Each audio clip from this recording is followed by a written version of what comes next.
Tonight we're going to explore a number, just one number, small enough to write on the back of your hand, and yet it describes the size of everything, the age of everything, and the way that everything is quietly moving apart from everything else, right now, in the dark, while you lie there getting ready to sleep. It is called the Hubble constant, and for the better part of a century the smartest people alive have been trying to measure it. They have built telescopes the size of buildings. They have launched machines into orbit and cooled them to temperatures colder than the deepest shadow in the solar system. And after all of that, after decades of refinement, they have arrived at a strange and quietly unsettling place. The universe is expanding faster than our best physics says it should. Not a little faster, roughly 9% faster, and the most powerful telescope ever built was sent up to find the mistake, to catch the error, to make the problem go away. Tonight we're going to explore what happened when it looked and found nothing wrong. I want you to imagine a room.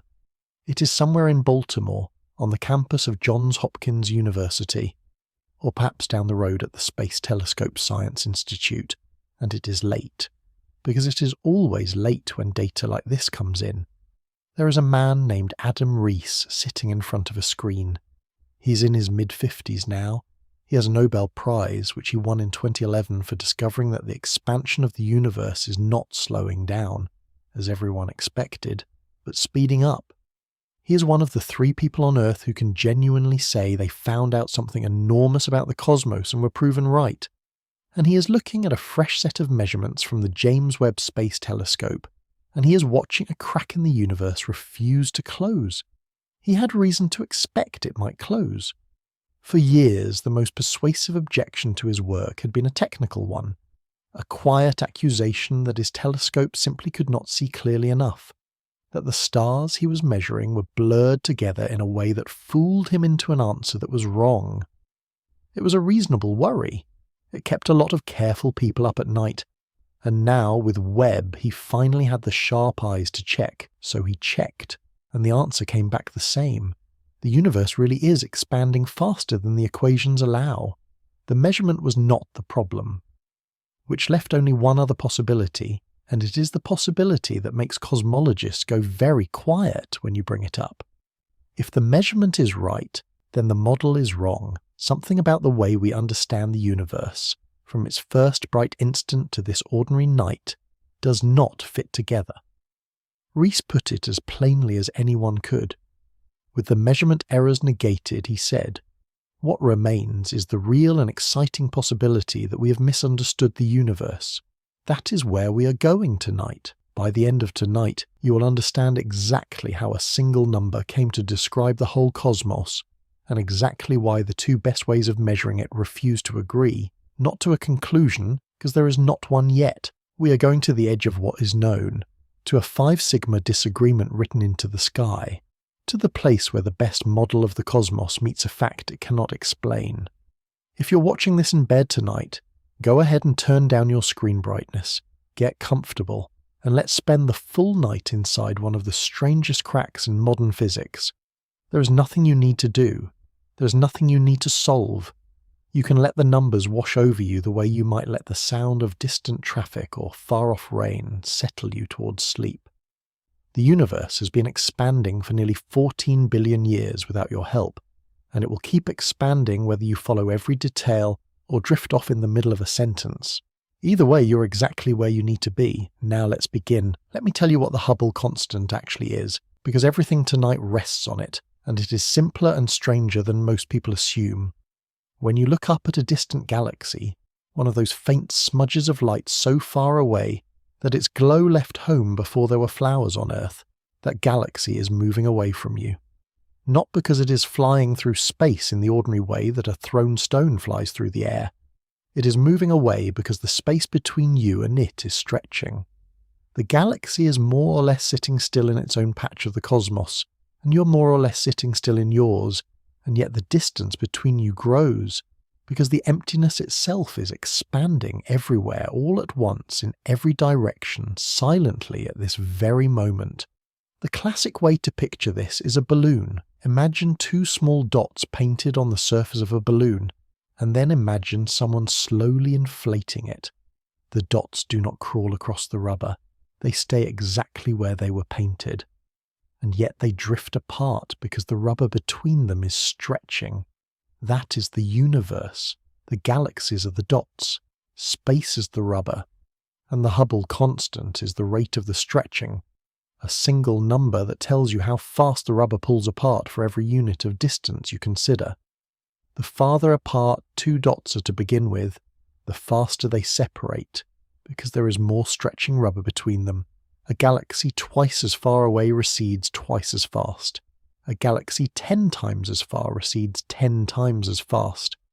This is the plain, beautiful heart of it. The number is written in a strange-looking unit, and I am going to keep using it tonight, because there is no honest way around it, and because there is a certain calm in a unit that describes the whole universe at once. It is written as so many kilometers per second per megaparsec.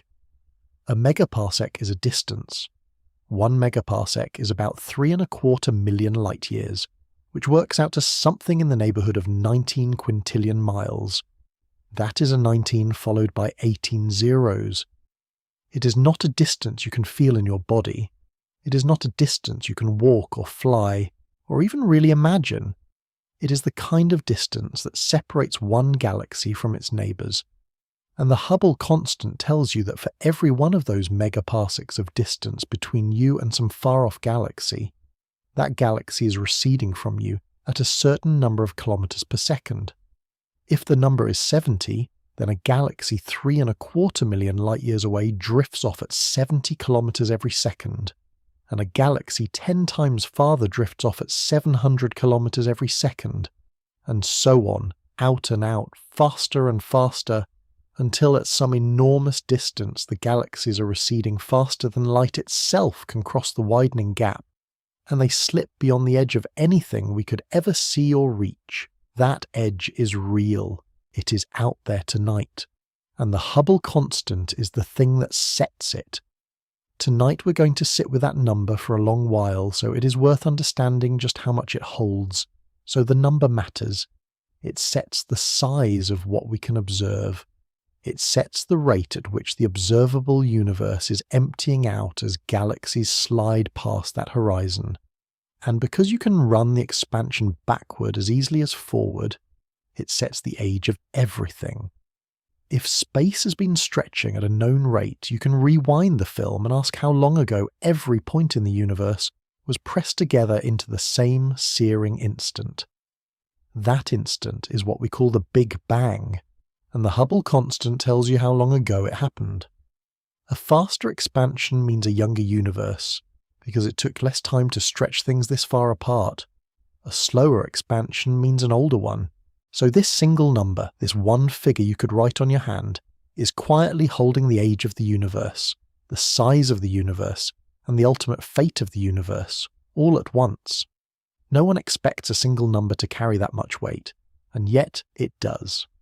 Now let me tell you where the trouble comes in, because the trouble is the whole story. There are two very good ways to measure this number. They are completely different from each other. One reads the number off the newborn universe, the light left over from the first few 100,000 years after the Big Bang. The other reads the number off the universe around us right now, the nearby galaxies and their pulsing stars and their exploding suns. Both methods are extraordinarily careful. Both have been checked and rechecked for decades, and they do not agree. The early universe method comes back at about 67.5.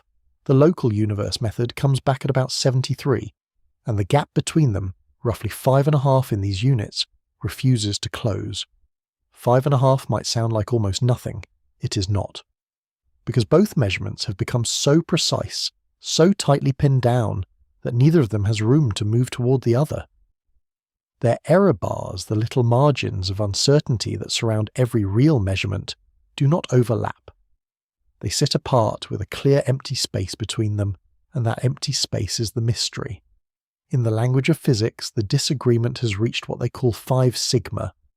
That phrase is worth pausing on, because it is the gold standard, the threshold the entire field of physics uses to decide that something is real and not a fluke. 5 sigma means the odds of this gap being a random accident of the numbers, a statistical coincidence that will melt away with more data, are less than 1 in 3.5 million. When physicists announced the discovery of the Higgs boson in 2012, the particle that helps explain why matter has mass, they announced it at 5 sigma. When they announced the first direct detection of gravitational waves in 2015, ripples in space-time from colliding black holes, that too crossed 5 sigma. Those were triumphs, discoveries, Nobel-level moments. The Hubble tension sits at that same level of certainty. No one expects a disagreement to reach the same threshold that discoveries do, but this one has. Except this is not a triumph.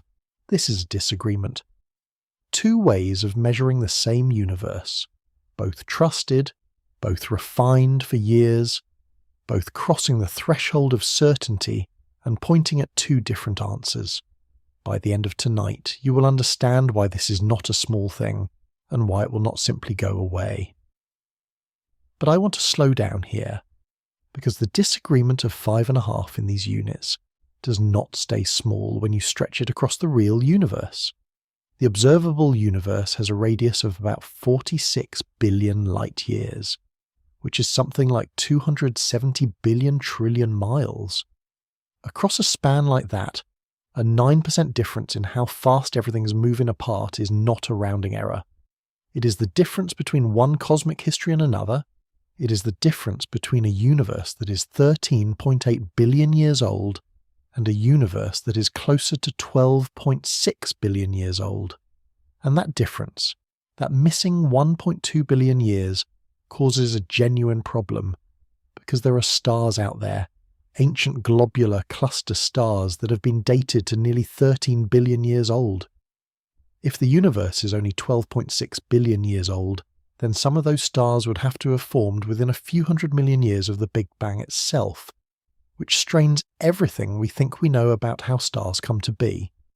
And in the worst case, if certain age estimates hold, a handful of stars would end up looking older than the universe that contains them, which is not a subtle inconsistency. It is a paradox. A thing cannot be older than the space it lives in. So the number matters right down to whether the oldest lights in the sky make any sense at all.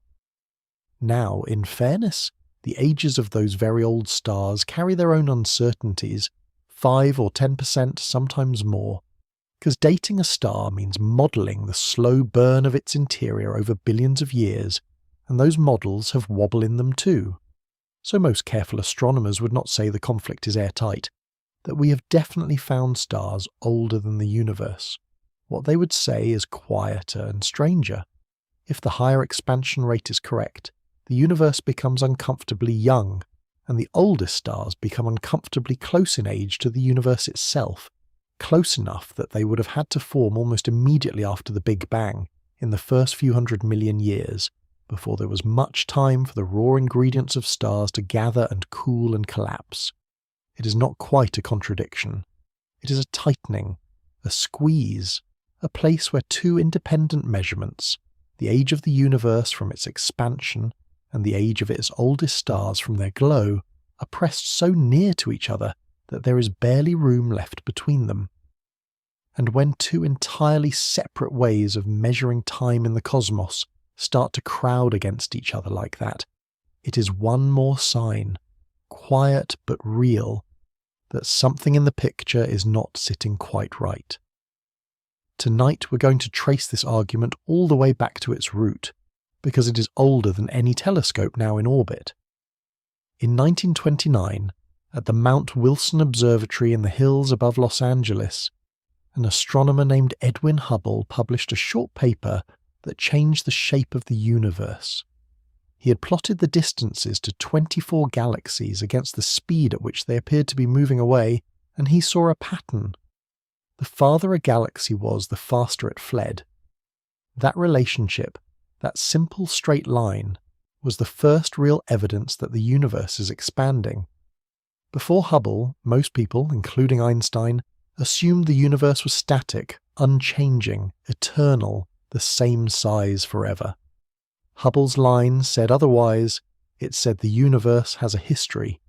It said that everything is flying apart, and that if you run it backward, everything was once pressed together.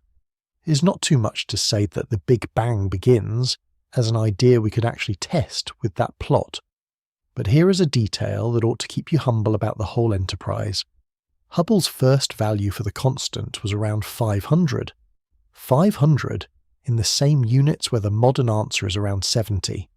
He was off by a factor of 7, not because he was careless, but because the rungs of his measuring ladder were miscalibrated. His distances to those galaxies were badly wrong, and a wrong distance produces a wrong expansion rate. The most important measurement in the history of cosmology was, in its first version, wildly incorrect. That is not a mark against Hubble. It is a reminder that measuring the universe is brutally hard, that the answer creeps toward the truth over decades, and that confidence has to be earned one careful rung at a time. There is another figure who deserves a place in this story and who was very nearly erased from it.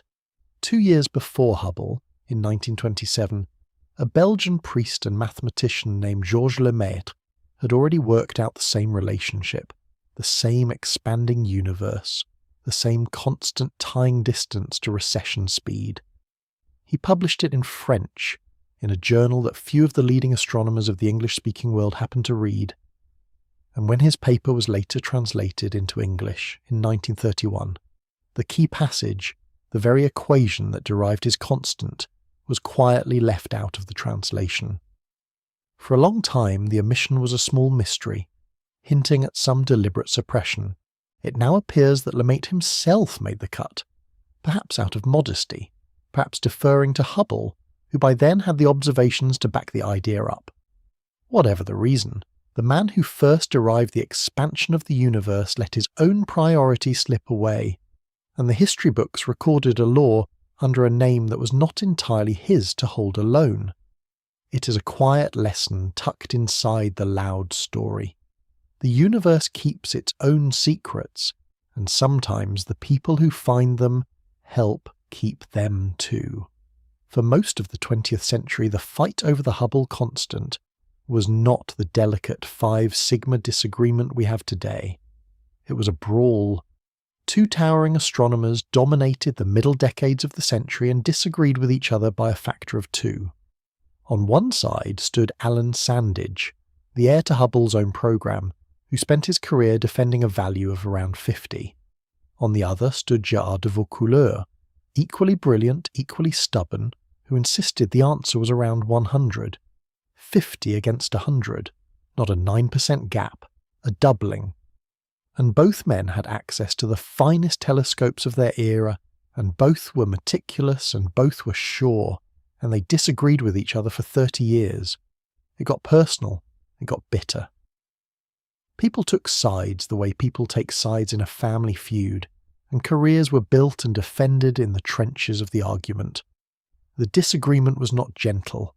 It ran through conference halls and journal pages for decade after decade, each man refining his methods, each convinced the other had made some fundamental error in the calibration of the distance scale. Sandage, working in the tradition he had inherited directly from Hubble, at the great telescopes on Palomar Mountain, argued that the universe was large and old and expanding slowly, a value near 50. De Vaucouleurs, marshalling his own catalogues of galaxies and his own corrections, argued for a universe half the size and much younger, a value near 100. Younger astronomers coming into the field had to pick a side, or at least declare which value they used in their papers, and the choice could shape a career. For 30 years, the honest answer to what is the Hubble constant was not a number, but a question. Which camp do you believe? And here is the quietly funny thing, the thing that ought to sit gently in your mind as you drift tonight. The true value lay almost exactly between them. Neither man was right. The universe was keeping its answer tucked in the gap between 2 certainties, waiting for a better ladder to reach it. Both were meticulous.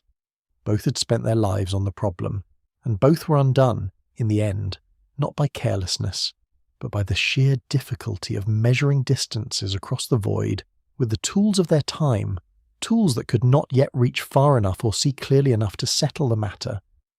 That is a lesson the modern tension keeps whispering, that certainty and correctness are not the same thing, and that the universe is patient enough to let brilliant people be sure and wrong for a very long time. That better ladder arrived in part on a rocket. The Hubble Space Telescope was launched in April of 1990, and one of the central reasons it existed was to settle this very war, to reach far enough and clearly enough to pin the constant down. An astronomer named Wendy Friedman led the effort, a project so central to the telescope's mission that it was simply called the Key Project. She and her team spent years measuring pulsing stars in distant galaxies, building the ladder rung by rung, and in 2001 they announced their answer. 72, give or take about 8. And with that, after half a century, the Sandage and Vaucouleurs war finally ended. Not with a victory for 50, and not with a victory for 100, but with a number sitting quietly between them, exactly where the truth so often hides. The precision was about 11%, which at the time felt like a triumph, and was. Remember that number 72, and remember that name, Friedman, because both come back tonight in a way no one in that room in 2001 could have predicted. For a while it seemed the question was closing. 72, with the error bars slowly tightening, the ladder growing steadier, the universe finally giving up its rate. But as the measurements sharpened on both ends, something began to go wrong, and the wrongness had a peculiar character. It did not shrink as the tools improved. It grew. You can watch it grow, year by year, if you follow the numbers. When the local measurements first pointed clearly above the early universe value, in the years around 2011, the disagreement sat at a little over 2 sigma, which is the sort of gap that experienced physicists shrug at, because 2 sigma disagreements come and go all the time and usually melt away with more data. So people waited for it to melt. It did not. By 2016, the local ladder had been refined, the sample of supernovae had grown, and the gap had widened to about 3.5 sigma. In 2019, with better calibration of the nearest pulsing stars, it reached 4.4 sigma, and that was the year the wider world of physics really began to pay attention, because a 4 sigma anomaly is no longer easy to dismiss. And by 2022, when the JWST team published their most careful measurement yet, with an uncertainty of only about 1 in these units, the tension had crossed 5 sigma, the formal threshold of discovery. Every single time the measurement got sharper, the disagreement got worse, not better. That is the opposite of what a statistical fluke does. A fluke fades under scrutiny. This grew under it. And that steady, relentless growth is exactly why the field stopped being able to look away. The more precisely the early universe was measured, and the more precisely the local universe was measured, the more clearly the 2 answers pulled apart. Precision was supposed to bring agreement. Instead, it brought a widening crack.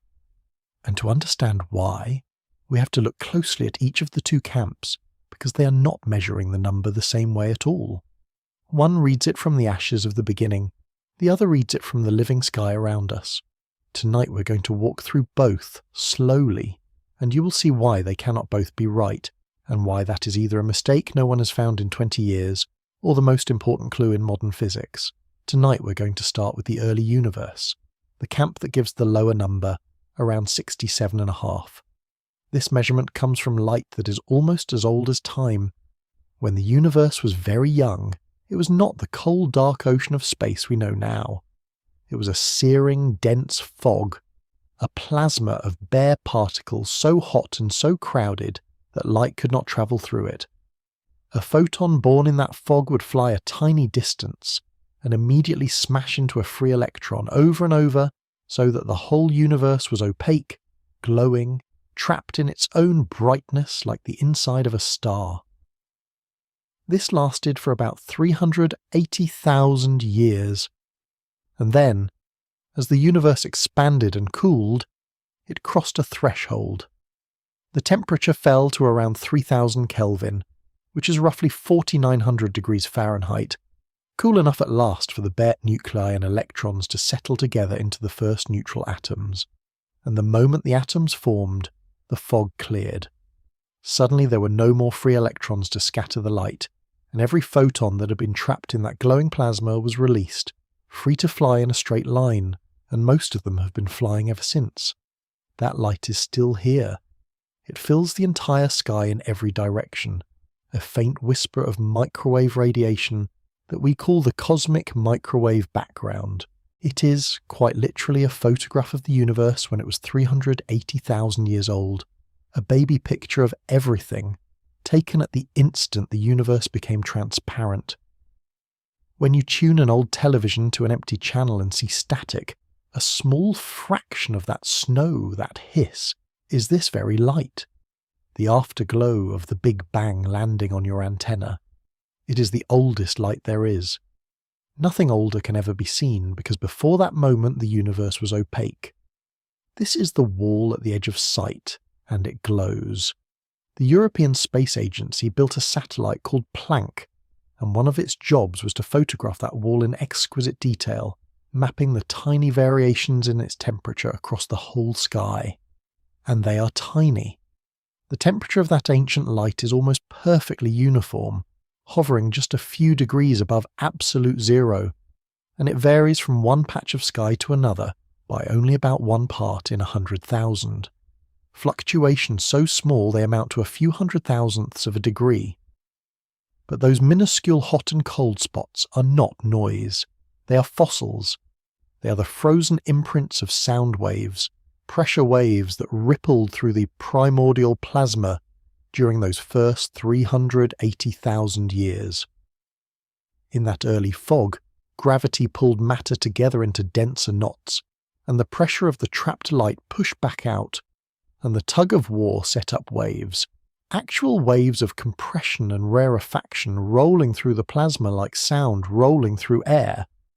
And when the fog cleared and the light broke free, those waves stopped, frozen in place, printed forever onto the sky as a pattern of slightly hotter and slightly colder patches at very particular sizes. Here is the beautiful part, the part that lets Planck measure the universe. Physicists know how fast those sound waves travelled, and they know how long they had to travel before the fog cleared, which means they know exactly how far the waves got. That distance, the farthest a pressure wave could reach before it froze, is called the sound horizon, and it is about 150 megaparsecs across, something like 480 million light years.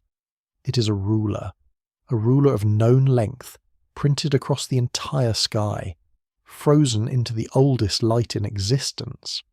And when you have a ruler of known length very far away, you can work out how far away it is by how big it looks. Hold a ruler at arm's length, and it looks large. Move it across the room, and it looks small. Measure the angle it spans in your vision, and if you already know its true length, you can calculate the distance exactly. Planck does this with the frozen sound waves. It measures how large they appear in the sky today. It knows their true size from the physics of the early universe, and from the two it reconstructs the entire expansion history of the cosmos, and reads off the Hubble constant at the end. That is where 67.4 comes from. It is not a guess. It is a ruler in the sky, measured to better than 1%. By the end of tonight you will see why a measurement this clean, this careful, still cannot be the whole story. And Planck is not alone. Two other great instruments, the Atacama Cosmology Telescope high in the Chilean desert and the South Pole Telescope at the bottom of the world, have independently photographed that same ancient light, measured that same frozen ruler, and come back with the same answer. The early universe, no matter who asks it, speaks with one voice, around 67 to 68. No one predicts that 3 separate instruments in 3 separate places would disagree, and they do not. That is what makes the low number so hard to dismiss. Tonight we're going to cross over now to the other camp, the local universe, the measurement that gives the higher number, around 73. This is Adam Riess and his team, and the program they run is called SH0ES, which is one of those tortured scientific acronyms that stands for supernovae and the Hubble constant for the equation of state of dark energy. The thing that matters about their method is that it makes almost no assumptions. Planck has to feed its ruler through the full standard model of cosmology, the whole theory of dark matter and dark energy, to arrive at its number. The local measurement does not. It just climbs a ladder, rung by rung, measuring actual distances to actual galaxies, and reads the expansion rate off directly. 3 rungs, each one calibrating the next, each one reaching farther out into space. The first rung is the most solid thing in astronomy, pure geometry. For the nearest stars, you can measure distance the same way your 2 eyes measure the distance to your hand, by parallax. As the Earth swings around the Sun, over the course of a year, a nearby star appears to shift its position ever so slightly against the far more distant background stars, the way a nearby fence post shifts against distant hills when you sway your head side to side. Measure that tiny shift. Know the size of the Earth's orbit, and simple trigonometry gives you the distance, with no assumptions about the star itself, no theory required, just angles and geometry. The European Gaia spacecraft has done this for more than 1 billion stars, measuring shifts so small they're almost unimaginable, angles finer than the width of a human hair seen from miles away. It sat out at a stable point in space, far from the Earth, and for years it spun slowly, sweeping its 2 telescopes across the whole sky over and over, recording the position of each star again and again as the planet carried it round the Sun. And by watching how each nearby star traced its own tiny yearly ellipse against the far background, it pinned down distances with a precision no ground telescope could ever reach, because Gaia sat above the shimmer of the atmosphere, in the cold and the quiet, where the stars do not twinkle.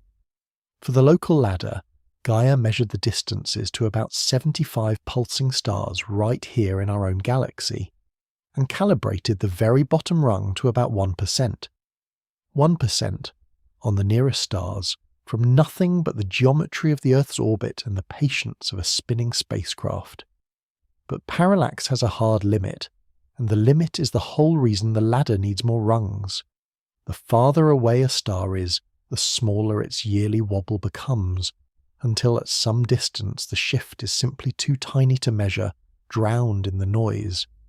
Even Gaia, the finest instrument ever built for this task, can only reach a few thousand light-years with real confidence, which in cosmic terms is barely across our own galactic neighbourhood. Beyond that, geometry alone runs out.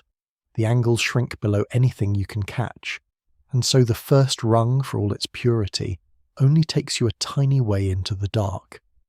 To go farther, you have to trade pure geometry for something cleverer, a way to read distance, not from angles but from the light itself.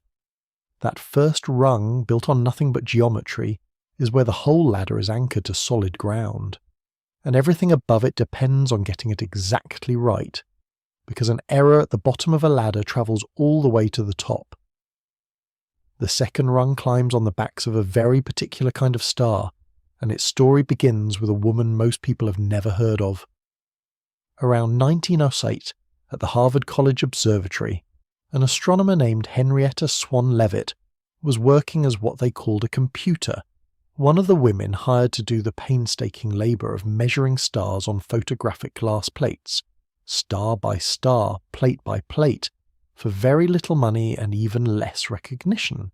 She was studying a class of stars called Cepheid variables, stars that do not shine steadily but instead pulse, brightening and dimming in a slow, regular rhythm, swelling and shrinking over days or weeks like a slow, cosmic heartbeat. And Leavitt noticed something that no one had seen. Among the Cepheids in a distant cloud of stars, the ones that pulse more slowly were reliably brighter. There was a clean relationship between the tempo of the pulse and the true brightness of the star. And because all those stars sat in the same distant cloud, at essentially the same distance from Earth, she knew the pattern was real and not an accident of some being nearer than others. This is one of the most useful discoveries in the history of astronomy, and it came from a woman measuring dots on glass in a room full of other underpaid women. Because if the rhythm of a Cepheid's pulse tells you its true brightness, then you have a standard candle. You watch the star, you time how long it takes to complete one cycle of its heartbeat, and from that rhythm you know how bright it truly is. Then you compare that true brightness to how bright it actually looks from Earth. A candle that you know is bright but that looks dim must be far away. And precisely how dim tells you precisely how far. It is exactly the way you would judge the distance to a street lamp of known wattage down a long dark road. Leavitt gave astronomy a way to measure distances across millions of light years, a cosmic metronome ticking out the scale of the universe, and it is worth sitting for a moment with how strange and lucky the physics behind it is. A Cepheid does not pulse for decoration.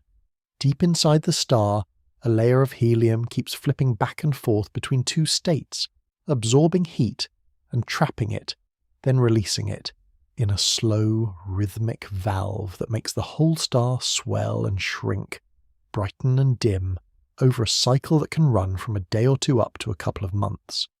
Some of them swell to 30 times their smallest size and back again, and the length of that cycle is set by the star's true brightness in a way so clean, so reliable, that once you have calibrated it, you can stand under the night sky, time the beats of a star in a galaxy tens of millions of light years away, and know how far it is to that galaxy. That is the gift.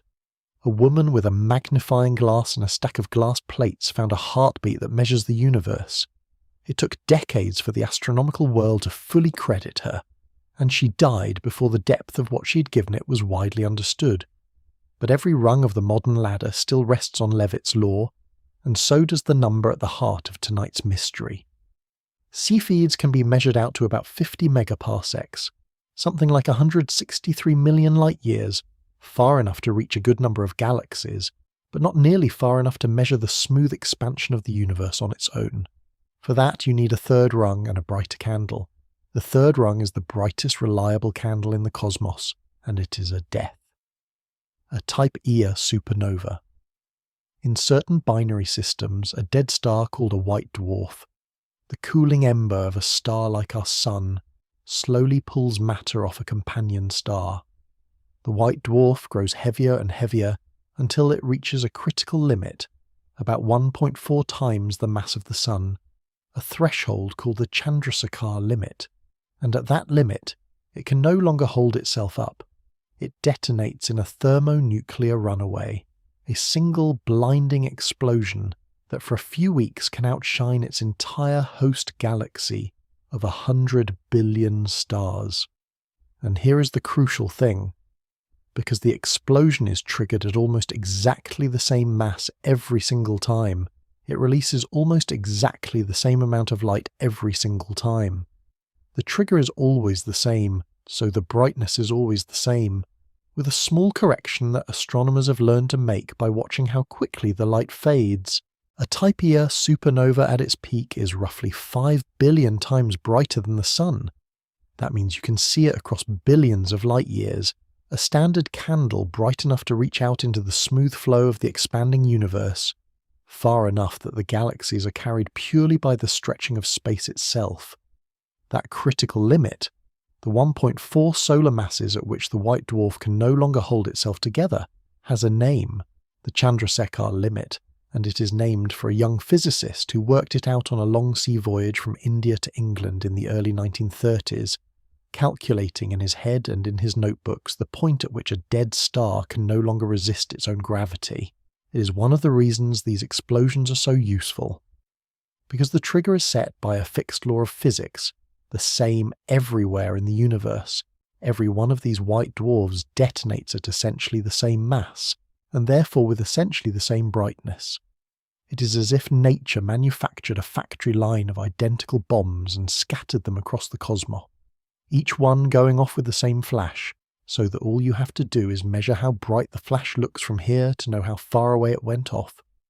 There is a small refinement, because the brighter ones fade a little more slowly than the fainter ones, a pattern astronomers have learned to read and correct for, and once they do, these dying stars become the most precise long-range candles we have. and it was these very candles that delivered the biggest surprise in the history of cosmology. In the late 1990s, two rival teams were hunting distant supernovae, expecting to measure the universe gently putting on the brakes, because everyone assumed that gravity, over the ages, must be slowing the expansion down. But the most distant supernovae came in fainter than they should have been, which meant they were farther away than a decelerating universe could account for, which meant the expansion had not been slowing at all. It had been speeding up. Some unseen pressure was pushing space apart harder and harder as time went on. That was the discovery of dark energy, and it turned the whole picture of the universe inside out. And it is the same discovery that, years later, would earn one of those team leaders his Nobel Prize and set him on the road to the very mystery we're walking through tonight. So the ladder comes together like this. Geometry gives you the exact distances to nearby Cepheids. The nearby Cepheids calibrate the true brightness of Cepheids in general.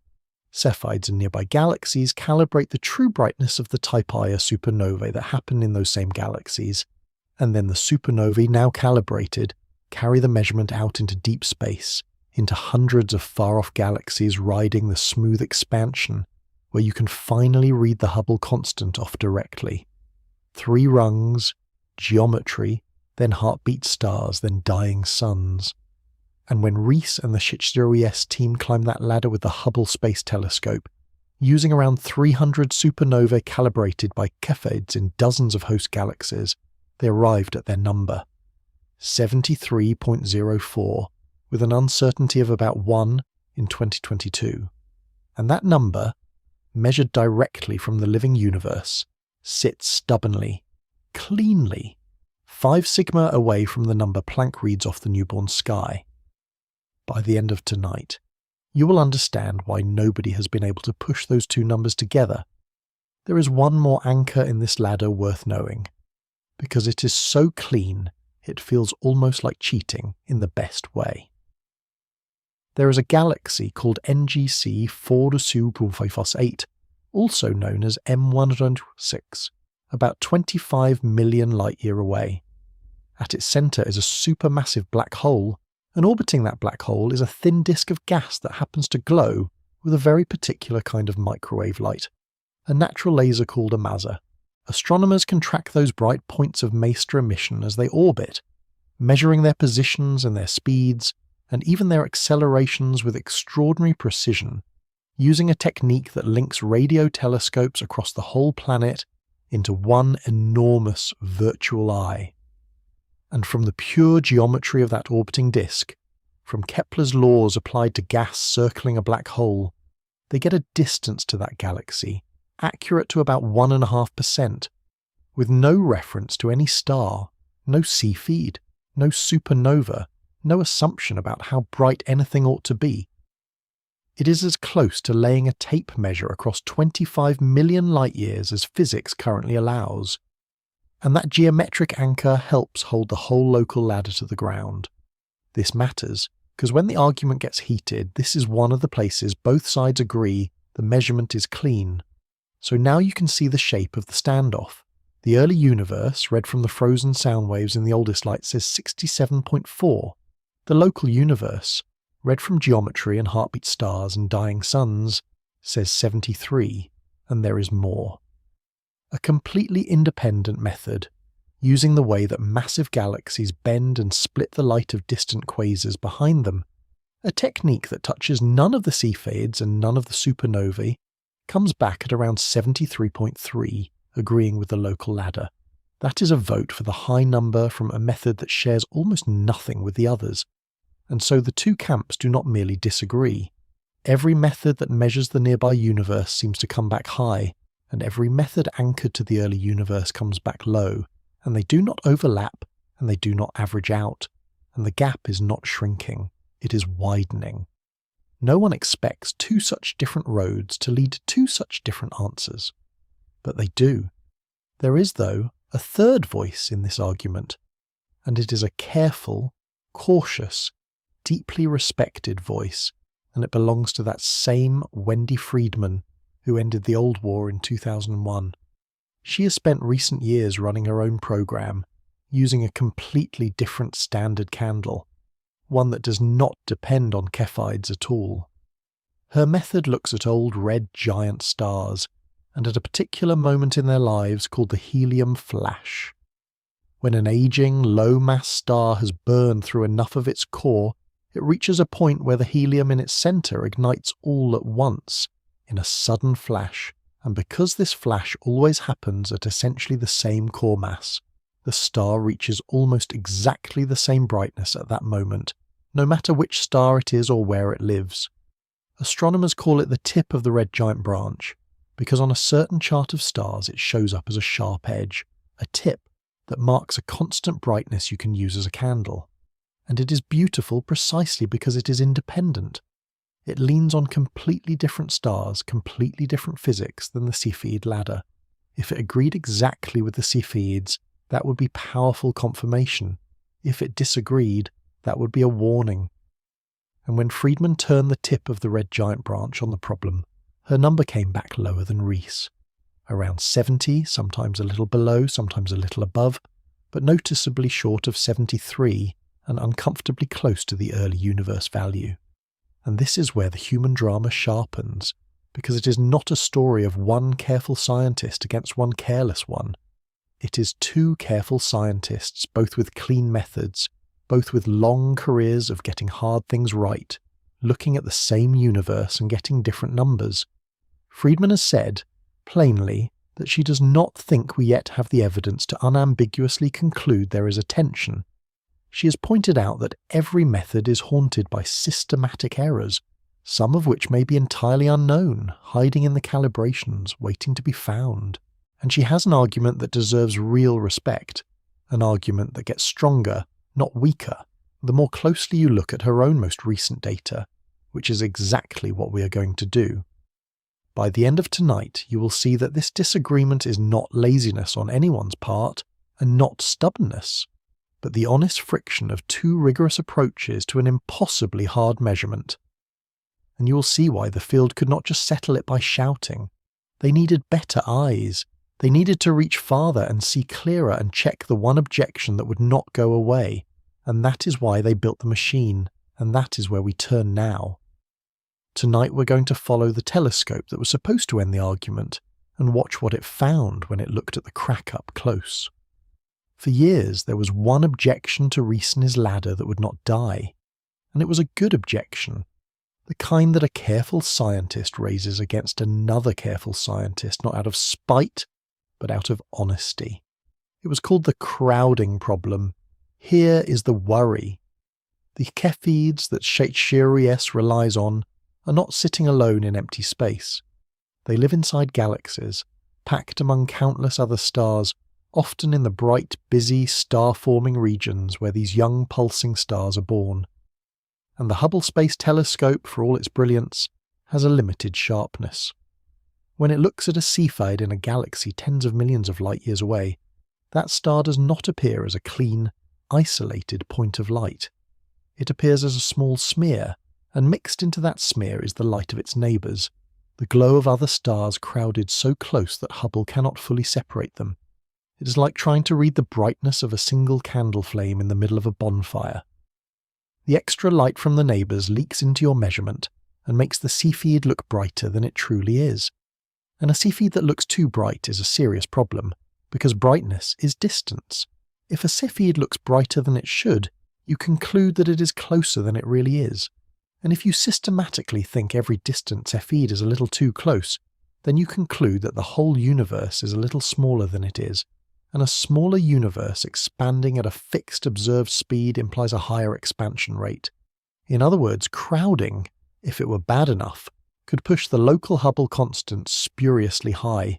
It could manufacture the tension out of nothing but blurred starlight. This was the single most plausible way that Riess could be wrong, and it was not a crazy idea, and plenty of thoughtful people believed it might be the answer. If the tension were an artifact of crowded, blurry stars, then there was no crisis in physics at all. There was just a telescope that could not quite see clearly enough. And the way to test that was obvious. Build a telescope that could. The James Webb Space Telescope launched on Christmas Day of 2021, and everything about it was designed to see the infrared universe with a clarity nothing before it could match. Its primary mirror is a great golden honeycomb more than 21 feet across, nearly 3 times the width of Hubble's mirror, and that larger mirror gives it much finer resolution, about 2.5 times sharper than Hubble, in the near-infrared light where the Cepheid measurements are made. And it works in the cold and the dark, shielded from the sun by a sunshade the size of a tennis court, cooled to around 40 degrees above absolute zero, colder than the deepest permanent shadow anywhere in the solar system. It has to be that cold, because it hunts infrared light, which is the light of heat, and any warmth in the telescope itself would drown out the faint signals it is trying to catch. So it sits out there, 1,000,000 miles from Earth, frozen and patient, its gold mirrors drinking in photons that have crossed 100 million years of space, waiting to answer a question about the shape of reality. And here is what it means, physically, to point that machine at a crowded galaxy. In the Hubble images, a Cepheid in a distant galaxy blurred into that smear of overlapping starlight, the candle lost inside the bonfire.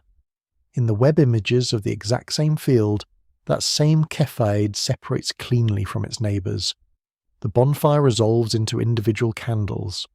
The star that was tangled up with a dozen others stands alone, its light no longer contaminated, its true brightness finally readable.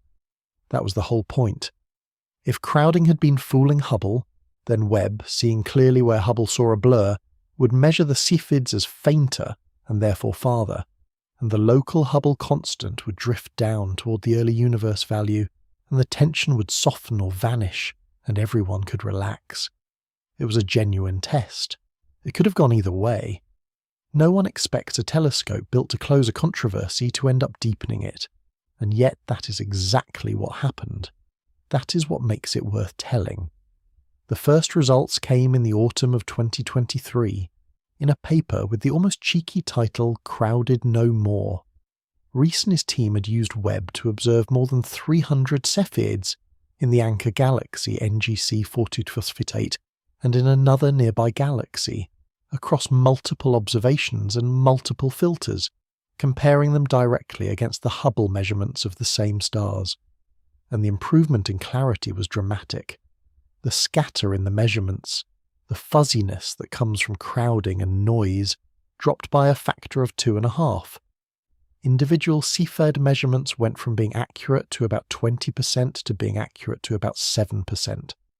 The bonfire really had resolved into candles, and here was the answer everyone was waiting for. When they compared the clean Webb distances to the old Hubble distances, the difference was essentially zero, statistically indistinguishable from nothing. The crowding corrections Webb needed were about 7 times smaller than the ones Hubble had needed, which meant the crowding had been real but small, and Hubble's careful corrections for it had been working all along. The Hubble measurements had not been biased by crowding. The local Hubble constant from this cleaner data came back at 73.0, right where it had always been. But a skeptic could still push back, and a good skeptic did. Maybe, the argument went, crowding is fine in the nearest galaxies where Webb had checked, but grows worse and worse in the farther ones, sneaking in as a bias that builds with distance, precisely in the deep galaxies where Webb had not yet looked. It was a fair last stand. So in early 2024, Riess and his team came back with a second paper, and its title left no room for softness. It said, flatly, that Webb observations reject unrecognized crowding as an explanation for the Hubble tension at 8 sigma confidence. This time they had pushed Webb all the way out along the ladder, observing more than 1,000 Cepheids across a range of galaxies, out to the most distant one where individual Cepheids had ever been resolved, a galaxy called NGC 5468, some 130 million light-years away. That light left home when the earliest complex life on Earth was only just beginning to diversify. And they did something clever and merciless with the data. They built a hypothetical version of the universe in which the crowding bias really did exist and really did grow with distance, exactly the scenario that would explain away the tension, and they asked whether the Webb data could look like that. The answer was no. The data rejected that hypothetical universe at 8.2 sigma. Let that sit for a moment. That is even higher confidence than the tension itself. The most powerful telescope ever built had looked for the flaw, the one plausible flaw that would have made the whole crisis dissolve, and the flaw was not there. The universe that would explain it away does not exist. Riess put it in words that were almost gentle for how large they were. We have now spanned the whole range of what Hubble observed, he said, and we can rule out a measurement error as the cause of the Hubble tension with very high confidence. And then the line that hangs over all of this, the one worth carrying into sleep. With measurement errors negated, what remains is the real and exciting possibility that we have misunderstood the universe. We need to find out, he added, if we are missing something in how to connect the beginning of the universe and the present day. That is the sound of a scientist standing at the edge of the known and describing calmly the drop in front of him. And a colleague noted that Webb had now reached the end of the second rung of the cosmic distance ladder, independently verifying the entire Cepheid portion of the measurement. The ladder had been checked, rung by rung, with the sharpest eyes humanity has ever built, and it held. Try, for a moment, to stand where Riess and his team stood when that second result came together. For nearly 2 decades, this had been the objection they could never fully silence. The quiet worry at the back of every talk, the thing a skeptic could always raise, that maybe the whole tension was nothing but blurry, crowded stars fooling an old telescope. They had answered it as best they could, with careful corrections and clever statistics, but they had never been able to simply see clearly enough to close it. And now they finally could. They had the sharpest eyes ever built pointed at the exact stars in question. And they ran the test that would have exposed the flaw if the flaw were real, and they watched the data come back.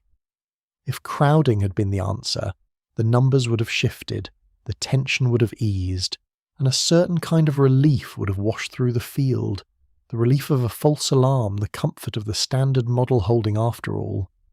That would have been the easy ending. That is the ending a tired scientist half hopes for. Instead, the numbers did not move. The candles stood clean and separate in the Webb images, their brightness red without contamination, and they gave back the same high value they had always given. The door that could have let everyone out of the crisis swung shut quietly and stayed shut, ruled closed at 8 sigma, higher confidence than the tension itself. There is a particular weight to being the person who checks the last plausible mistake and finds that it is not a mistake.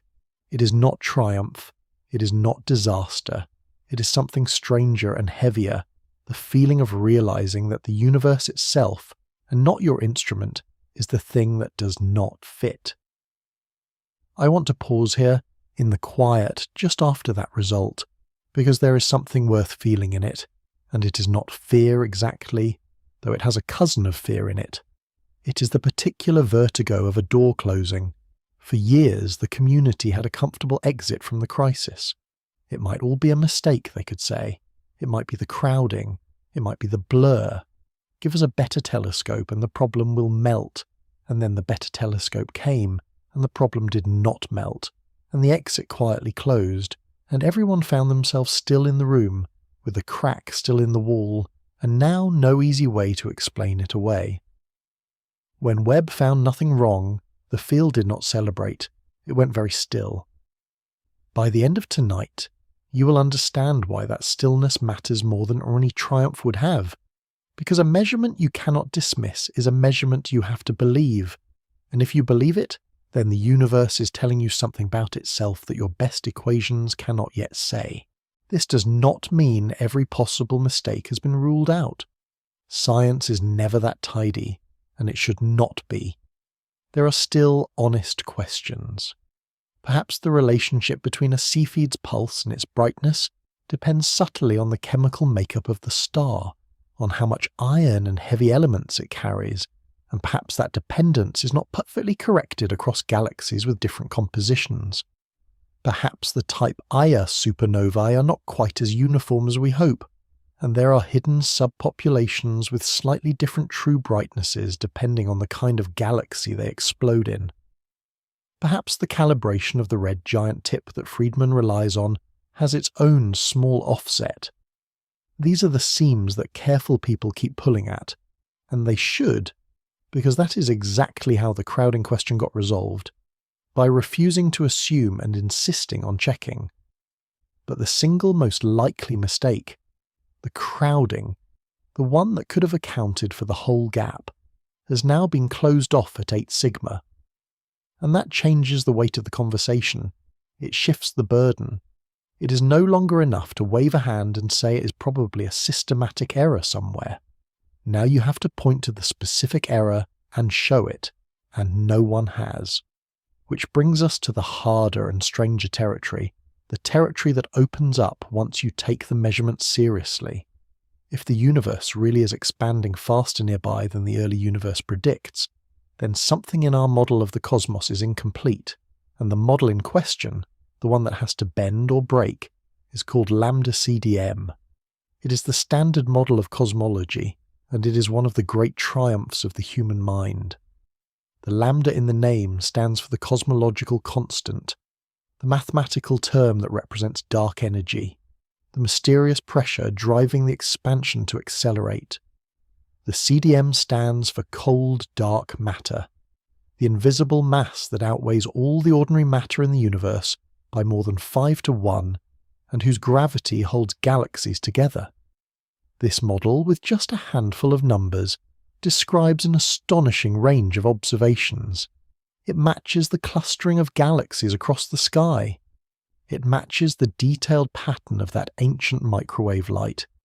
It matches the amounts of hydrogen and helium forged in the first few minutes of the universe. It is the most precisely tested picture of the cosmos ever assembled, and it works spectacularly, almost everywhere. The Hubble tension is the most serious crack that has appeared in it. By the end of tonight, you will have walked through every serious idea for what that crack might mean. And when a model this good starts to fail, the failure is not an embarrassment. It is a doorway. Every genuine revolution in physics began with a small, stubborn number that the reigning theory could not explain. Tonight we're going to walk slowly through the ways physicists have tried to explain the crack, and I want you to notice something as we go, something quietly astonishing. Almost every proposed solution requires inventing a new ingredient of reality, a new form of matter or energy or force that no one has ever directly seen. The universe is asking us to add something to the recipe, and we do not yet know what. The first and most discussed idea is called early dark energy. The thinking goes like this. The early universe measurement from Planck depends entirely on that frozen ruler, the sound horizon, the distance the pressure waves travelled before the fog cleared. If something made that ruler slightly shorter than we assume, then everything measured against it would shift, and the early universe number would rise toward the local one.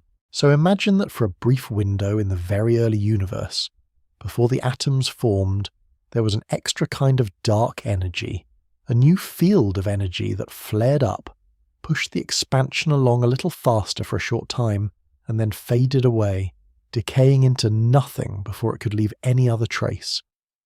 That brief early push would have cleared the fog a touch sooner, which would have frozen the sound waves a touch earlier, which would have made the ruler slightly shorter. And a shorter ruler, viewed at the same apparent size in the sky, implies a faster expansion, a higher Hubble constant. It turns out you only need the ruler to shrink by about 2% to close the gap between 67 and 73. Just 2%, applied to a frozen ruler at the dawn of time, and the two universes fall into agreement. That is the elegance of the idea, and that is why it has been the most studied proposal in the field. Picture it for a moment as you settle in. The universe at 300,000 years old, that dense hot fog filling all of space, roaring with pressure waves like a vast ocean in a storm that has no shore.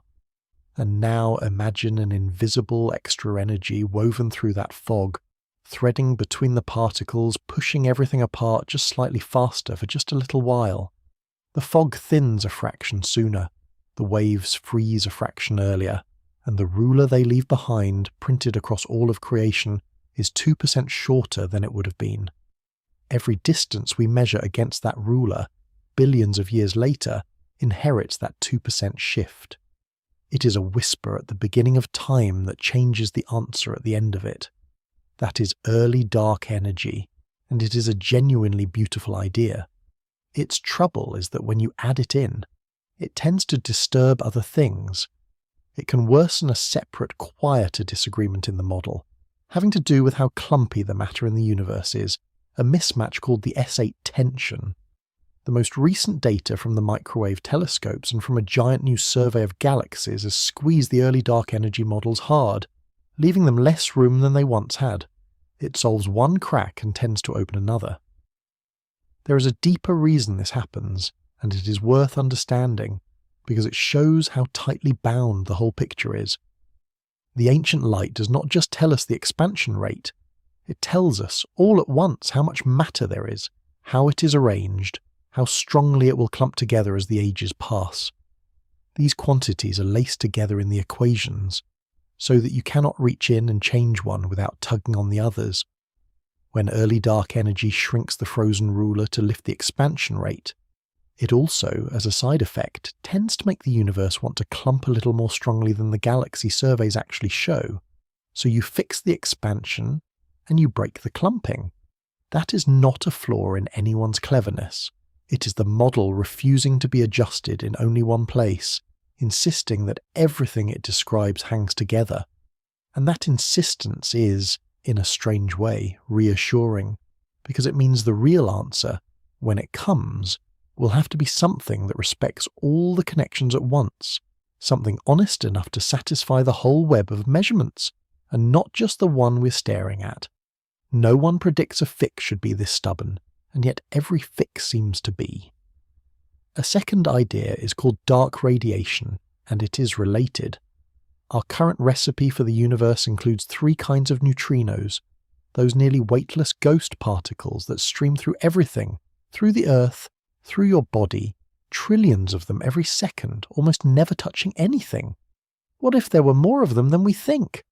A 4th kind, a so-called sterile neutrino, or some other form of extra radiation we have not identified, a new population of fast light particles filling the early universe. Any extra radiation like that would have made the early universe expand a little faster, which again would have shifted the frozen ruler and nudged the early Hubble constant upward toward the local value. It is the same strategy, adjusting the beginning to match the present, but using a different invented ingredient, and like early dark energy, it runs into limits. The microwave measurements are now precise enough that they constrain how much extra radiation there could have been, and there is only so much room. Physicists have a name and a number for this. They call it the effective number of relativistic species, and in the standard picture it comes out to just a little over 3, because there are 3 known kinds of neutrino streaming through the early universe alongside the light. That number is not chosen, it is predicted, and it drops cleanly out of the physics we already know. To ease the Hubble tension this way, you would need to nudge that number upward, adding the equivalent of a fraction of an extra ghostly species, some new fast light particle that was present in the first moments, and that we have somehow never noticed. The appeal is that even a small addition would speed the early expansion just enough to shrink the frozen ruler and lift the early value toward the local one. The problem is that the ancient light itself puts a tight leash on how much extra radiation there could have been, because too much of it would smear the pattern of hot and cold spots in ways the measurements simply do not show. The exact amount of this radiation in the standard picture is a number very close to 3, and the data does not leave much space to push it higher, so dark radiation alone probably cannot carry the whole load. But it might be part of the answer, one ingredient among several. A third idea grows more elaborate. Perhaps there is a hidden sector of physics, a dark version of the forces we know, in which some of the dark matter interacts strongly with some of the dark radiation, the two sloshing against each other like a fluid, setting up their own acoustic waves in a shadow world that only touches ours through gravity. Such a coupled dark sector could leave its own subtle fingerprint on the early universe, and ease the tension while avoiding some of the problems that the simpler models run into. It is an intricate idea, a whole invisible chemistry running alongside the visible one, and it is exactly the kind of thing you propose when the simple fixes are not enough. The very fact that physicists are reaching for hidden fluids and shadow forces tells you how serious the crack has become. A fourth idea sets aside dark energy and dark radiation entirely, and points instead at gravity itself.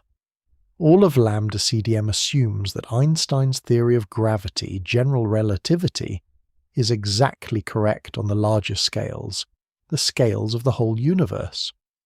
But what if it is not?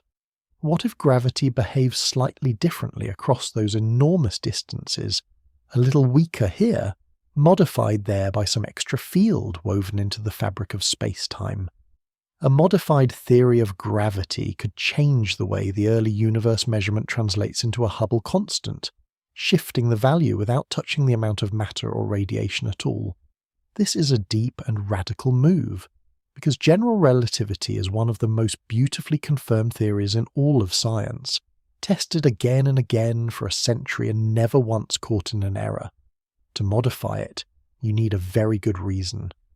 The Hubble tension might be a good enough reason, or it might not. There are whole families of these ideas. Some add an extra field that rides alongside gravity, subtly changing how it behaves across the largest distances while leaving it untouched here in the solar system, where general relativity has passed every test we can throw at it. Some rewrite the equations of gravity themselves in a deeper way, so that the strength of the pull depends gently on the scale at which you measure it. Others draw on older attempts to explain the motions of galaxies without invoking dark matter at all, and ask whether the same modification might also touch the expansion. The trouble every one of them runs into is the same trouble the other ideas run into. General relativity is not just approximately right, it is spectacularly, exquisitely right, everywhere we have ever tested it. From the falling of an apple to the bending of starlight around the sun to the precise ticking of the clocks in the satellites overhead.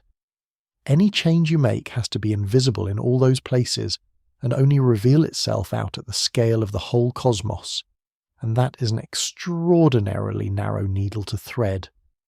So far, no specific modified theory of gravity has managed to fit all the data at once, to solve this crack without cracking something else.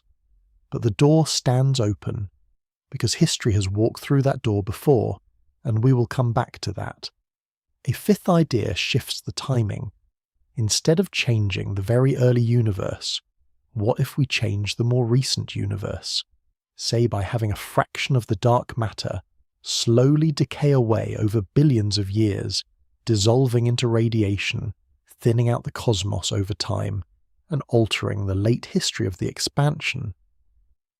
This kind of late time change touches the relationship between the Hubble constant and that frozen ruler from a completely different direction, adjusting the end of the story rather than the beginning, and it connects to a sixth idea, perhaps the most tantalizing of all right now, which is that dark energy itself might not be constant.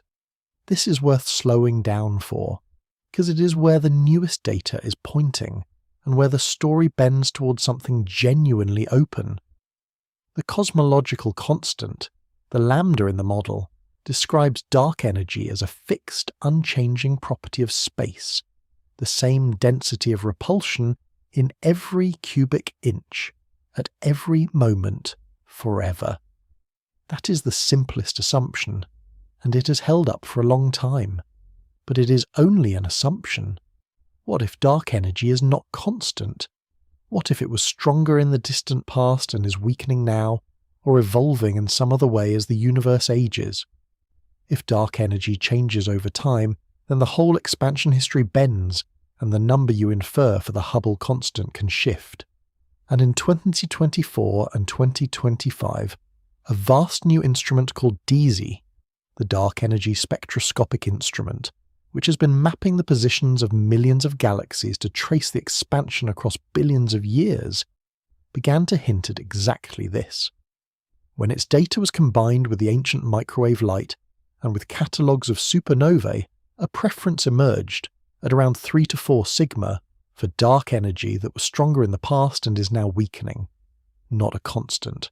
A dynamic thing, evolving, alive in a way the simplest model does not allow.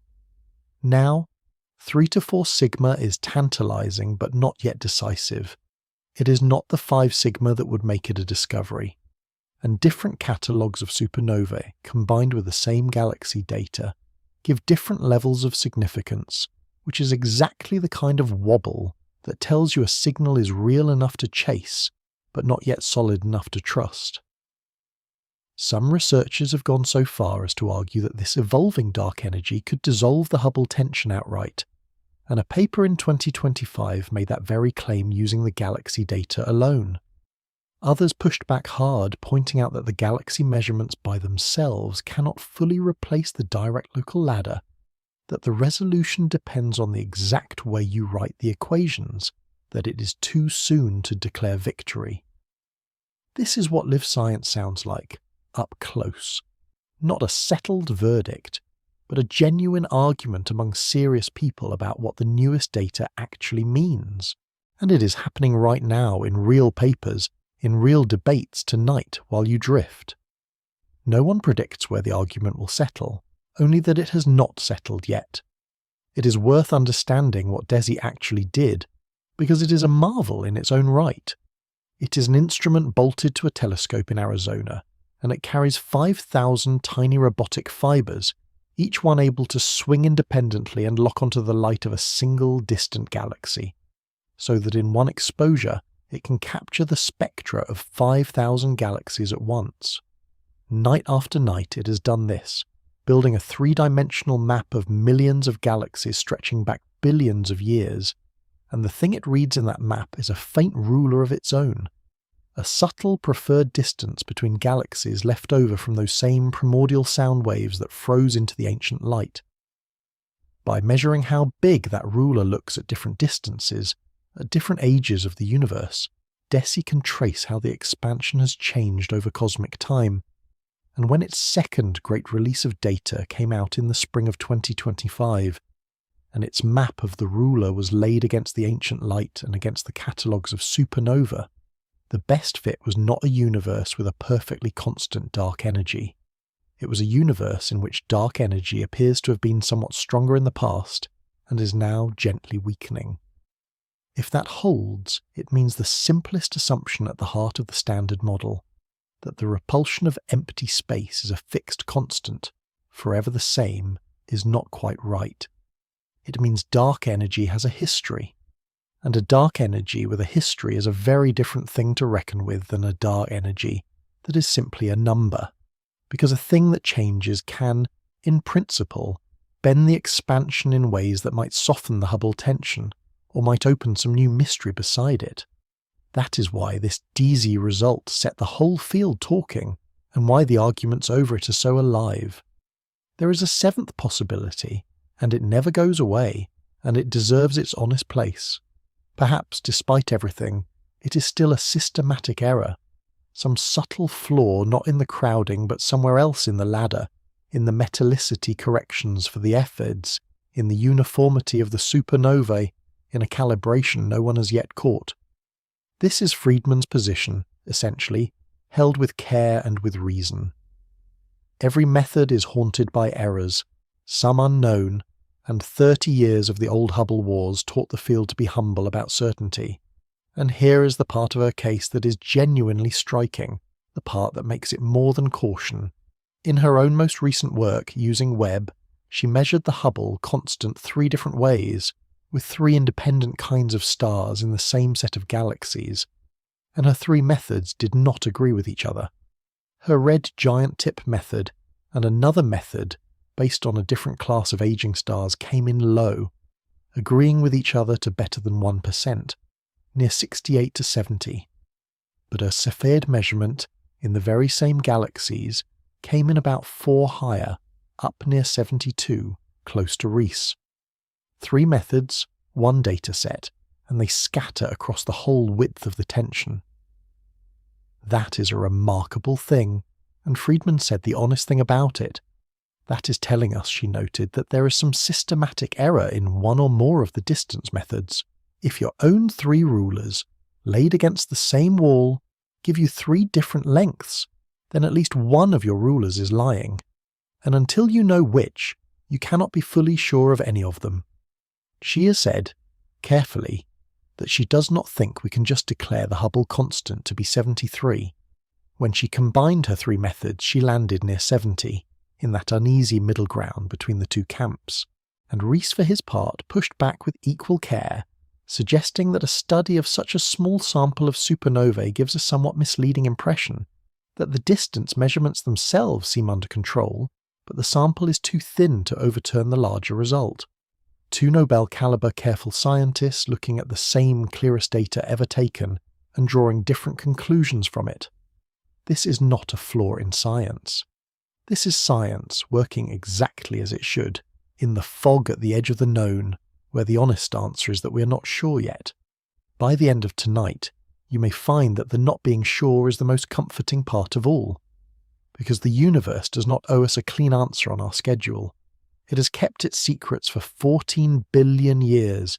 It can keep them a few years more while careful people argue in good faith and build better instruments and check each other's rulers. There is no emergency in the sky tonight. There is only a question, an old and patient and genuinely thrilling question. Waiting. If you have found this drift into the far edges of physics soothing so far, and you would like to keep falling asleep to the deep and the dark, you can follow along wherever you are listening, and on Spotify as well, where these long journeys through the cosmos wait for you whenever the night runs late. That is all. No more than that. Just settle back in, let your shoulders drop, and let us go on, because there is more of the universe to drift through, and there is nowhere either of us needs to be. I want to come back to the human story now, because it is easy to lose the people inside the numbers, and the people are half of why this matters.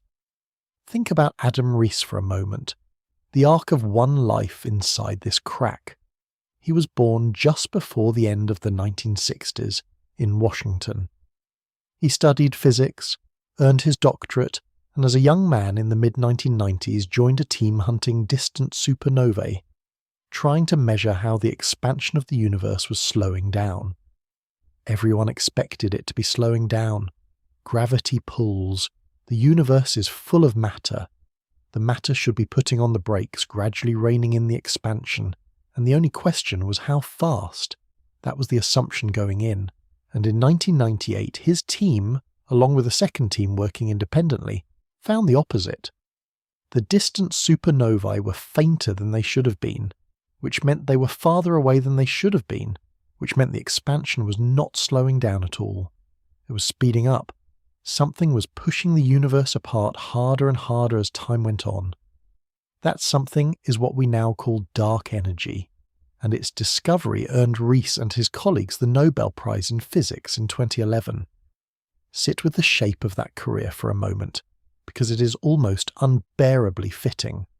The man who discovered that the universe is accelerating, driven by a dark energy no one understands, is the same man who, 13 years later, uses the most powerful telescope ever built to confirm that the acceleration does not match the equations, that the dark energy he helped reveal is even stranger than anyone knew. 2 enormous truths, 13 years apart, and between them a crack that neither closes. He accepted his prize in Stockholm in the winter of 2011 for finding out that the universe is running away from itself, and now he stands at the edge of finding out that it is running away faster than our physics can account for. 1 man, 2 prizes worth of discovery, and 1 unresolved gap between them that may turn out to be larger than either.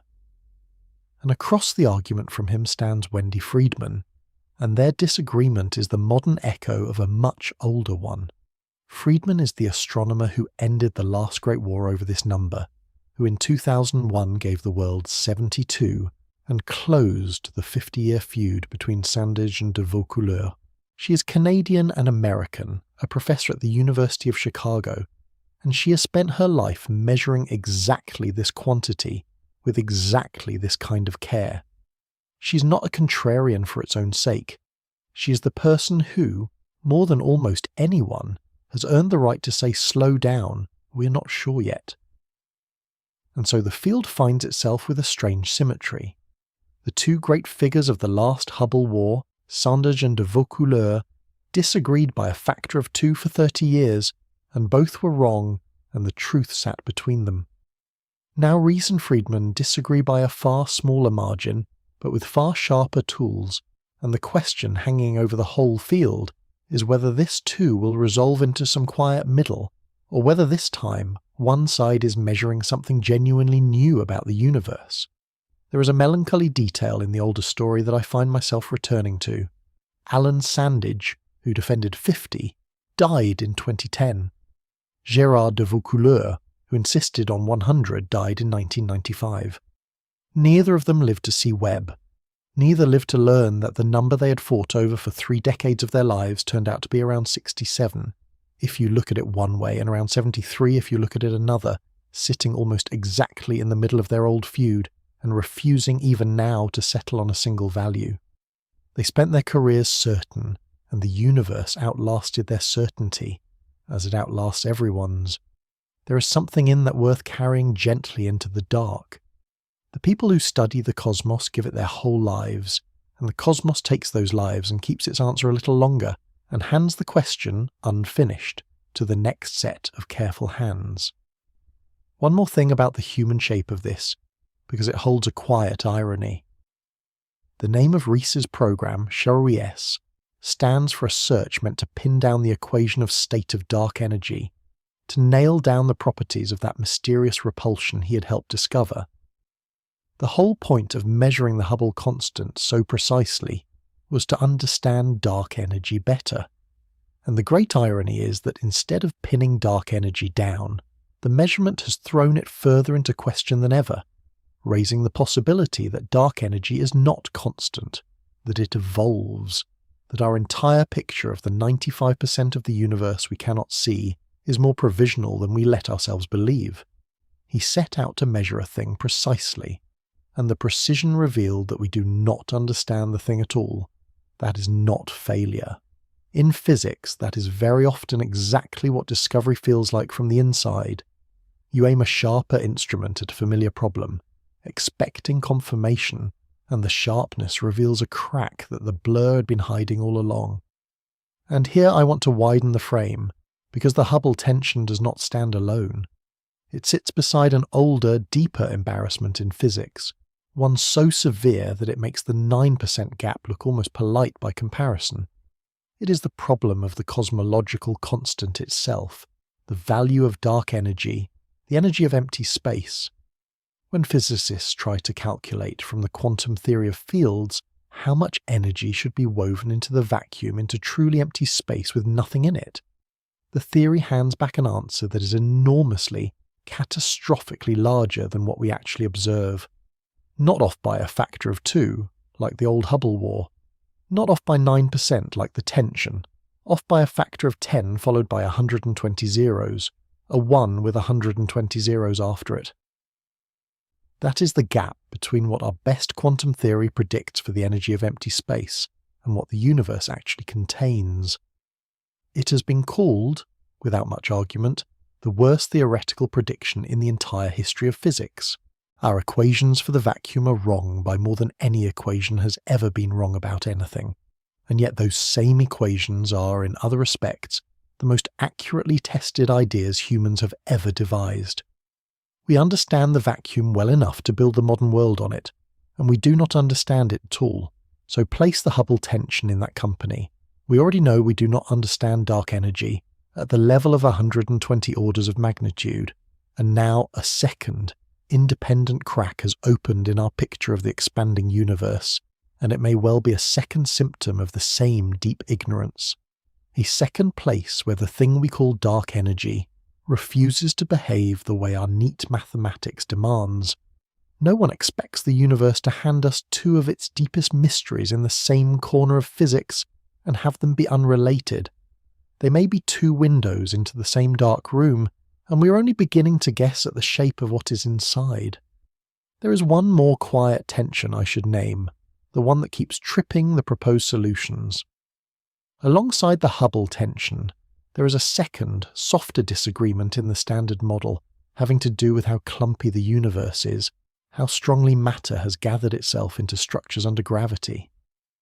Measurements of that clumpiness, made by watching how the light of distant galaxies is subtly bent and sheared by the mass it passes through, tend to come in a little lower than the Standard Model, calibrated on the early universe predicts. It is not as sharp as the Hubble tension, but it is there, a second small crack running alongside the first. And here is the maddening thing, the thing that makes cosmologists rub their eyes late at night. Many of the fixes that would heal the Hubble tension, the early dark energy and the extra radiation, tend to make this clumpiness tension worse. Push down on one crack and the other bulges out, which is either very bad news or a very good clue, because it suggests that whatever the real answer is, it cannot be a patch aimed at only one problem. It has to be something deeper, something that heals both cracks at once, some single missing piece of physics that would explain the expansion and the clumping together. And a missing piece that has to fit two holes at once is a much more constrained thing to hunt for, which means when it is found, if it is found, we will know it is real. Let me tell you why physicists do not despair at a small, stubborn, unexplained number, but instead lean toward it hungrily, because history has taught them what such numbers can mean. Tonight we're going to visit two moments from the past when a tiny, persistent anomaly, the kind of thing you could almost dismiss, turned out to be the doorway into an entirely new universe of physics. These are not decorations on the story. They are the reason the whole field takes the Hubble tension so seriously, and they are, in their own way, deeply calming, because they tell you that confusion at the edge of knowledge is not a sign that something is broken. It is a sign that something is about to be understood. The first story is about the planet Mercury. In the middle of the 19th century, a French astronomer named Urbain Le Verrier, one of the finest mathematical astronomers who ever lived, was studying the orbit of Mercury, the innermost planet, the small hot world closest to the Sun. Mercury's orbit is an ellipse, and that ellipse slowly rotates over time, its point of closest approach to the Sun creeping around, a motion called precession. Newton's theory of gravity, which had reigned unchallenged for nearly 2 centuries and had predicted the motions of the planets with breathtaking accuracy, could account for almost all of that precession from the tugs of the other planets, almost all. But not quite. There was a tiny leftover, a stubborn residue, a mere 43 arcseconds of extra precession per century that Newton's gravity simply could not explain. 43 arcseconds. An arcsecond is a 60th of a 60th of a degree. This is an almost absurdly small discrepancy, the kind of thing you might expect to melt away with a better measurement. But it did not melt. It sat there, persistent, tiny, and wrong. For decades, astronomers assumed the explanation must be an unseen planet, an undiscovered world orbiting even closer to the Sun than Mercury, its gravity nudging Mercury's orbit by just that little bit. They even gave the hypothetical planet a name, Vulcan. People searched for it for years, sure it was there, because the alternative, that Newton himself was wrong, was almost unthinkable.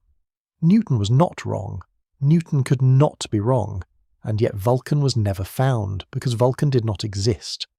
The resolution came in 1915, from a patent clerk turned physicist named Albert Einstein, whose new theory of gravity, general relativity, described gravity not as a force but as the curving of space-time itself around mass. And when Einstein ran the numbers for Mercury, orbiting deep in the steep curvature near the Sun, his theory predicted exactly 43 arcseconds of extra precession per century. Exactly the missing amount. The tiny, stubborn, dismissible anomaly had not been an error, and had not been an unseen planet. It had been the first visible crack in Newton's universe, and through that crack, a whole new theory of gravity, space and time came flooding in. 43 arc-seconds a century. That is all it took to overthrow 200 years of physics and rebuild reality. And notice the shape of that story, because it is the shape hanging over everything tonight. There was a tiny, stubborn, well-measured number that the reigning theory could not explain. There were decades of clever people assuming it must be a missing object, an unseen planet, some ordinary thing hiding just out of sight, because the alternative, that the theory itself was incomplete, felt impossible. And there was, in the end, a resolution that was not a new object at all, but a new understanding of how reality works. Sit that beside the Hubble tension. We have a tiny, stubborn, well-measured gap, 9%, that the standard model cannot explain. We have a great many careful people proposing that it must be a hidden ingredient, an unseen planet of the cosmos, some new particle or field waiting to be found, and nobody yet knows whether the answer will be a new object we simply have not detected, like the dark energy and dark matter we already invoke, or whether it will be a deeper change in how we understand space and gravity and time, the way Mercury's 43 arc-seconds turned out to be. The searchers for the planet Vulcan were not fools. They were doing exactly the reasonable thing, right up until the moment the reasonable thing turned out to be wrong. That is the humbling company the Hubble tension keeps. The second story is even more radical. Around the year 1900, physicists were trying to calculate how a hot object, a glowing coal, a heated iron bar, should radiate light across the different colours of the spectrum. Classical physics, the confident, complete-seeming physics of the 19th century, made a clear prediction. And the prediction was insane. It said that a hot object should pour out more and more energy at shorter and shorter wavelengths, without limit, radiating an infinite amount of energy at the ultraviolet end of the spectrum. Every warm thing in the universe, by this reasoning, should be blasting out infinite energy. Obviously it does not. You can stand near a fire and not be vaporized by an infinite flood of ultraviolet light. The prediction was not slightly off. It was catastrophically, absurdly wrong. So wrong it was given a dramatic name, the ultraviolet catastrophe. And the resolution, again, did not come from fixing the measurement. The measurement was fine. The resolution came from a physicist named Max Planck, the same name later given to the satellite that measures the ancient light, who proposed, almost in desperation, that energy does not flow continuously, but comes in tiny discrete packets, quanta.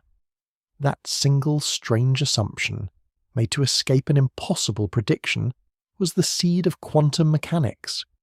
The theory that now underlies all of chemistry, all of electronics, all of modern technology, the deepest and most successful framework in all of science.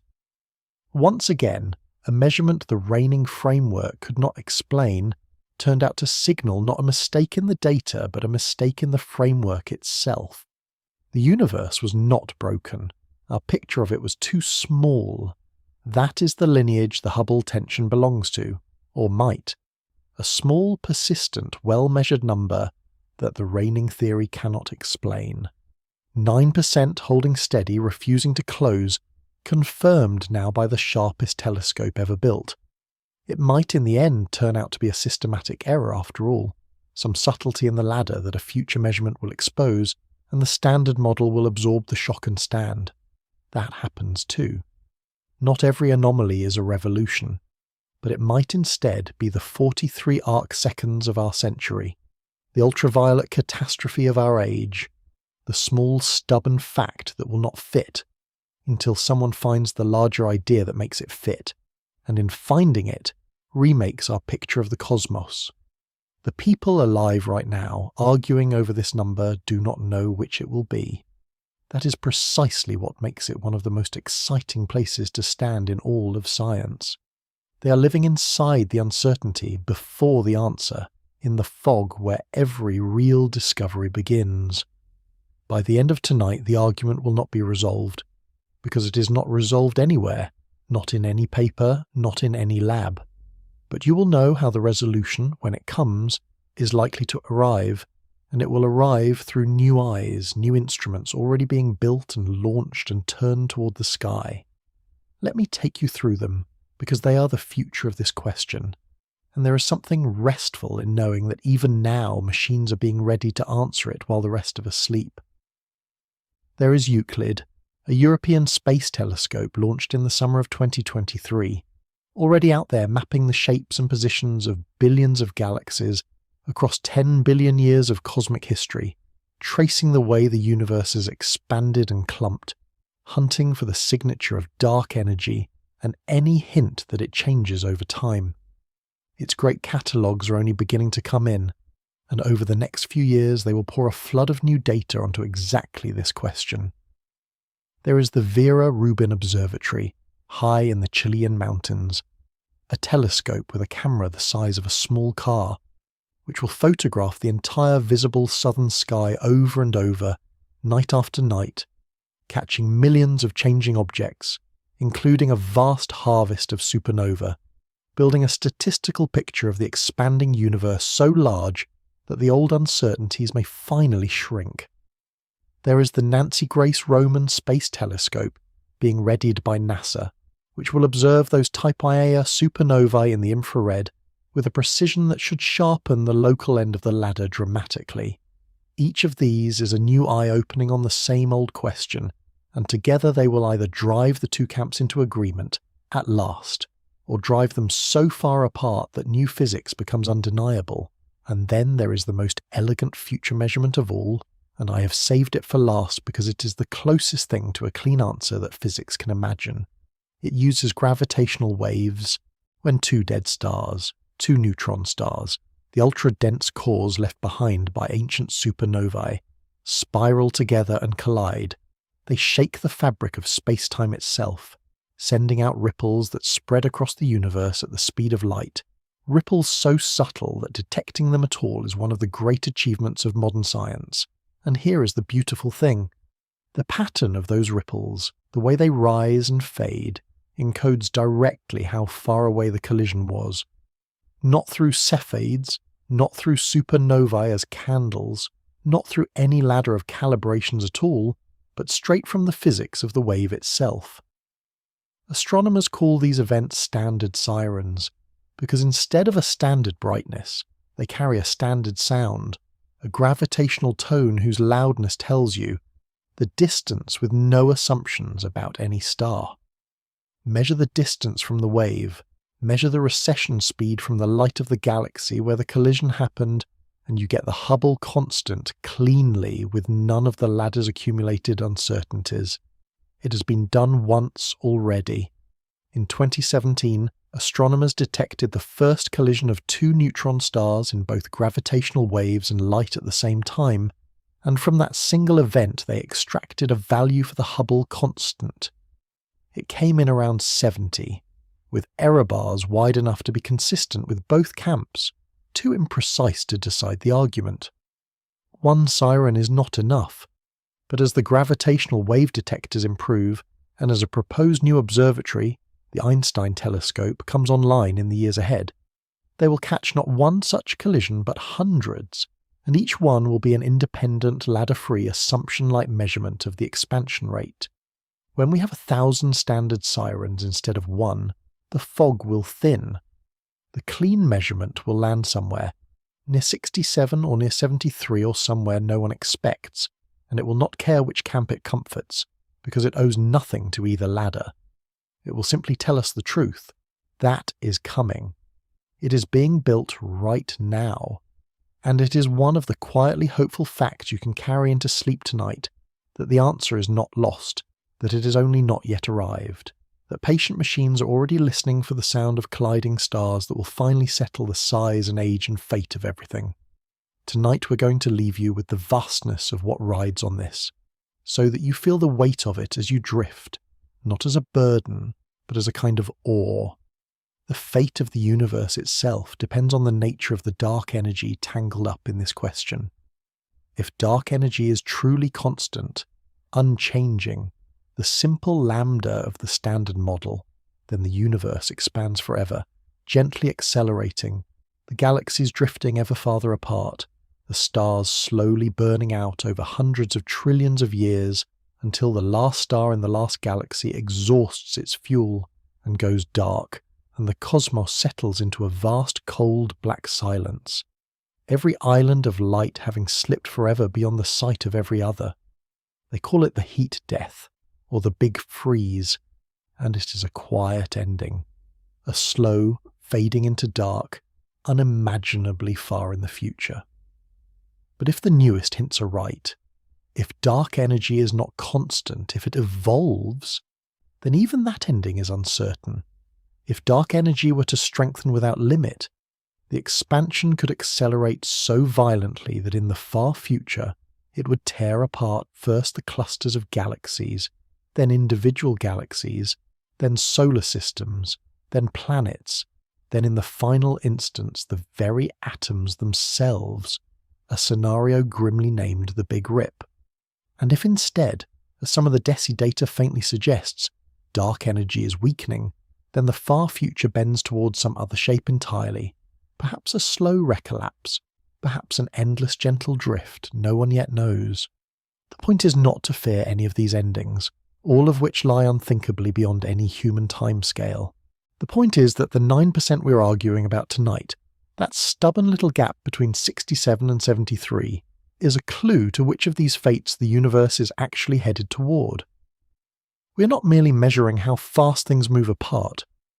We are reading in a single number the ending of the story we are all inside, and here is the strangest, most humbling fact of all, the one to hold as your eyes grow heavy. Everything we have talked about tonight, the ancient microwave light, the pulsing Cepheids, the exploding white dwarfs, the frozen ruler in the sky, all of it, all of the visible universe, every star and planet and galaxy and gas cloud and living thing, all of the matter you could ever touch or see, adds up to only about 5% of what the universe is made of. Around 27% is dark matter, invisible, felt only through its gravity. And around 68% is dark energy, that unfelt, unseen pressure filling every cubic inch of empty space, driving the expansion, deciding the fate. 95% of the universe is made of things we cannot see and do not understand.